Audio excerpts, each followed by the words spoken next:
Friends, अगर आप एक फार्मेसिस्ट हो या आप मेडिकल स्टोर्स वाले हो तो ये वीडियो आपके लिए इम्पोर्टेंस बन जाता है। इस वीडियो में मैं आपको बताने वाला हूँ मेडिकल स्टोर्स का किस तरह से सिस्टम्स होना चाहिए। अगर आप अपने मेडिकल्स में ग्रोथ वगैरह करना चाहते हैं और अपने मेडिकल्स को अच्छा बनाना चाहते हैं तो आपके पास में ये चीज़ें अवेलेबल्स होना चाहिए। और इन चीज़ों को अगर आप देखते हैं मेरे इस वीडियो को, मैं अलग अलग वीडियो बनाऊंगा, पार्ट 1, पार्ट 2, पार्ट 3, ऐसे अलग अलग वीडियो में अलग अलग बताऊंगा आपको कि आप अपने मेडिकल स्टोर में किस तरह से बना सकते हैं। तो चलिए इस वीडियो में मैं आपको सिखाने वाला हूँ कि आपके मेडिकल स्टोर्स में अगर आप अपने मेडिकल स्टोर्स को अच्छा बनाना चाहते हैं तो आपके पास में एक सॉफ्टवेयर होना चाहिए।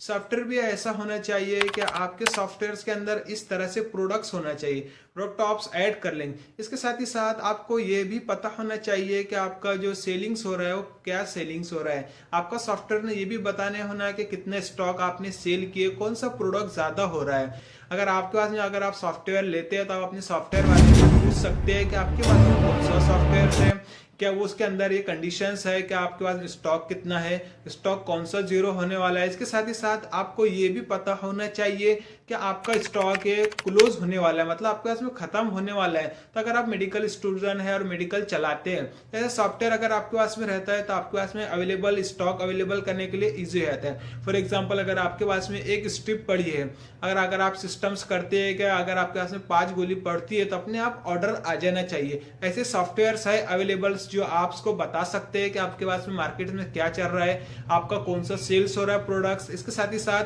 क्या सेल्स हो रहा है, आपने कौन सी चीजें आइटम ज्यादा बिक रहे हैं या कहां से आ रहा है, कि कौन से पेशेंट्स को मेडिसिन प्रिस्क्राइब कौन सा डॉक्टर कर रहा है।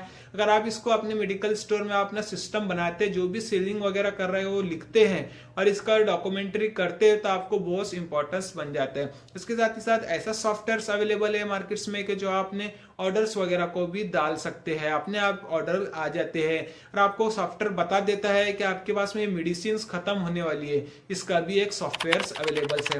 इसके साथ ही साथ पेशेंट कंडीशन से मुराद है आपके पास में एक ऐसी स्किल्स होना चाहिए कि पेशेंट्स को कौन सी डिसीज से है और कौन सी मेडिसिन है तो आपको पता होना चाहिए कि इसको कौन सी मेडिसिन देना है। अगर आप इस स्किल्स रखते हैं, जैसा आपको फॉर एग्जांपल अगर गलती ना हो, अगर कोई पेशेंट्स को गलत मेडिसिन ना जाए तो आपको ये पहले देखना चाहिए कि पेशेंट्स कौन से हॉस्पिटल से आया है, कौन से डॉक्टर को बता के आया है, तो आप समझ सकते हैं कि कौन सी मेडिसिन देना है इसको। ऐसा नहीं कि अलग आपको समझ में नहीं आ रहा आप दे दे रहे, ऐसा नहीं, लेकिन आपको समझ में आ जाता है कि कौन सी मेडिसिन आपको गलती होती है। अगर गलती ना हो तो अगर आप इसको समझ सकते हैं, एक स्किल होना चाहिए। और आपके पास में ऐसी स्किल्स होना चाहिए कि पेशेंट्स की जो प्रिस्क्रिप्शन है उसको समझना बहुत जरूरी बन जाता है। अगर आप तक को आपको ये स्किल्स नहीं समझ में आती है तो मैं वीडियो इस स्किल्स पर भी बना दूंगा कि आप अपने डॉक्टर के हैंड राइटिंग को किस तरह से समझ सकते हैं।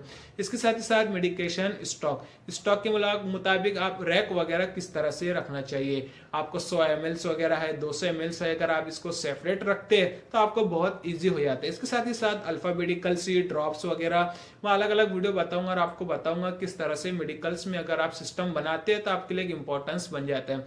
एक्सपायरी को किस तरह से निकाला जाता है, एक्सपायरी कब निकालना चाहिए, कितने मंथ पहले निकालना चाहिए, और एक्सपायरी को किस तरह से आप अपने जहां से लाए अपने होलसेलर से आप किस तरह से इसको वापस कर सकते हैं। बहुत सारे स्किल्स बताऊंगा मैं आपको। Thank you for watching this video. Like share subscribe और कमेंट कर जरूर बताएं आपको वीडियो कैसा लगा।